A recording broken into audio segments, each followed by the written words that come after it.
Good evening and welcome to Game Night. Austin FC had a bye this weekend while the U.S. men's national team is in action tonight. Lots of drama on the PGA Tour, and our Jonathan Thomas joins us a little later with a look at Central Texas and state baseball and state softball. But we start with Texas baseball taking on Fairfield as we speak in the regional championship. The Stags beat Arizona State 9-7 earlier today to keep their season alive. So now the Longhorns have 2 games to win just once to advance to the Super Regionals. Due to broadcast restrictions, we can't show you highlights, so hopefully these pictures will have to do. This one, all Texas from the jump. UT takes a 1-0 lead on a bases-loaded walk in the first, and that kind of set the tone for the Stags pitching for the rest of the game. Fairfield used 3 pitchers through the first 3 innings of this one, and the Longhorns certainly took advantage. They put up 4 runs in the second and add another 5 runs in the third. Right now, this one is in the bottom of the 5th. Fairfield is the home team, but Texas has a 12-2 lead again in the bottom of the 5th. So barring a shocking collapse, Texas will win the Austin Regional to advance to the Super Regionals. There, UT will face either South Alabama or South Florida, the 4 and the 3 seeds respectively in the Gainesville Regional. That regional championship, the Jaguars are up 4-0 in the 6th, but weather has that game suspended until tomorrow when they will pick it up at 11:06. Football news for the Longhorns in early June. Alabama running back Keelan Robinson announced on Twitter this evening that he is transferring to Texas. Steve Sarkisian was his offensive coordinator for the past 2 seasons with the Crimson Tide, so you figure the two are pretty familiar with each other. Robinson opted out of the 2020 season due to the pandemic, but as a freshman in 2019, he ran for 254 yards and 2 touchdowns on 39 carries. He joins a running back room that includes Bijan Robinson, who is a clear-cut starter, and Roschon Johnson as the number 2. Behind those 2, you have Daniel Young and Gabriel Watson. The Longhorns, by the way, started summer workouts earlier this past week. In the NBA playoffs, Game 7 for the Mavs and Clippers. The road team has somehow managed to win the first 6 games of this series back in L.A. this afternoon. In the third, tied up at 76, Dorian Finney-Smith from deep puts Dallas up. He goes 18 and 10 for the double-double, but here comes L.A. Kawhi Leonard with the and one, makes it 94-83 after the free throw. 28 points and 10 boards for him. Then Luke Kennard from 3, and the Clippers end the third on a 24-4 run to take a 15-point lead into the 5th, up 100-85. In the final quarter, Luka Doncic trying to lead the comeback. The step back 3 to pull within 7. Then the driving layup, but less than a minute to go in this one, just 42.5 seconds after that. Either way, 46 points and 14 assists.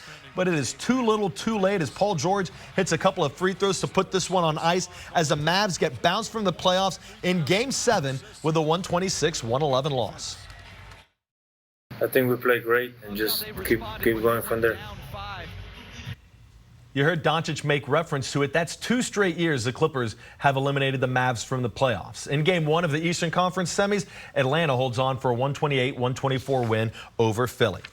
A bizarre scene at the Memorial yesterday. John Rahm had just finished his round, walking off the 18th green with a 6-shot lead, and you see his knees buckle here because the tournament directors told him that he tested positive for COVID-19. That forced him to withdraw from the tournament. Again, he had a 6-shot lead after that 3rd round. So that reset the leaderboard. Colin Morikawa and Patrick Cantlay entered the final round after that, tied for the lead at 12 under with Scottie Scheffler 3 shots back of them at 9 under. Let's jump in on the back 9. Morikawa birdies 11 to take a 1-shot lead on Cantlay at 12 under, but 2 holes later, Cantlay joins him atop the leaderboard with a birdie of his own. Then on 15, Scheffler, the former Longhorn, a short tap-in, and he is part of a 3-way tie for first at 12 under.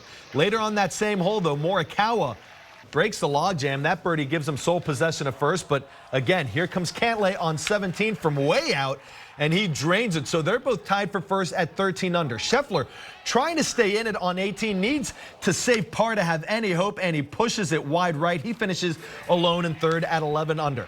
On 18, again, Morikawa tied for the lead, needed that par putt to force the playoff, and he sinks it. First playoff hole now, playing 18 again. Cantlay, that's a clutch one from about 20 feet out. So now the pressure's on Morikawa, needs this to extend the playoff, and he just pulls it. A sigh of relief from Cantlay as he wins the Memorial for the 2nd time in 3 years. Now, the U.S. Open is in 2 weeks at Torrey Pines in San Diego. Rahm will be in isolation for 10 days. That takes him to that Tuesday.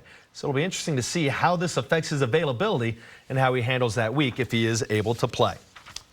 In soccer, all of MLS is on a nearly 2-week-long break from games for what is known as an international break, allowing players on national team rosters across the world to play on the international circuit. We'll have more on that coming up in a moment, but it is a welcome break for Austin FC. 7 straight road matches to open the season and finally feeling like they have some momentum. After back-to-back wins, they suffered 3 straight losses, but they got a huge result last week with a 0-0 draw against MLS best Seattle.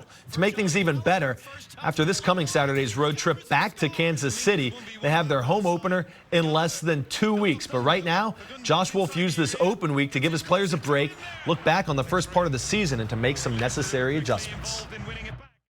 We'll come in with some new ideas, try to incorporate some new things. Go out there and make sure that we bring the points that we want.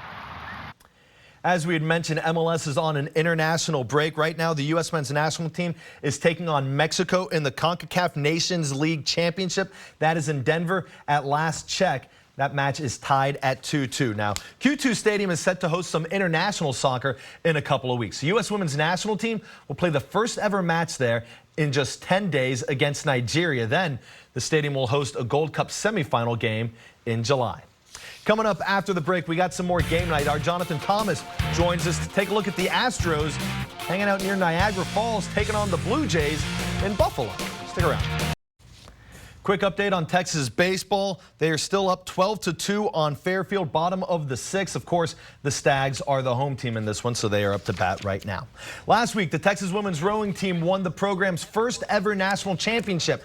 It was a dramatic finish. The Longhorns were tied with Stanford and Washington after the final points were tallied, but ended up locking up the title on a tiebreak by winning the first Varsity 8 grand final. This past week, head coach Dave O'Neill looked back on that deciding race. It was a fun race to watch, and yeah, we're not a one-hit wonder. Women's rowing is the 3rd team national championship for Texas this year, joining men's swimming and diving and women's tennis. And of course, Texas baseball and men's and women's track and field are all still in action. One more break before we put a bow on it. Stick around.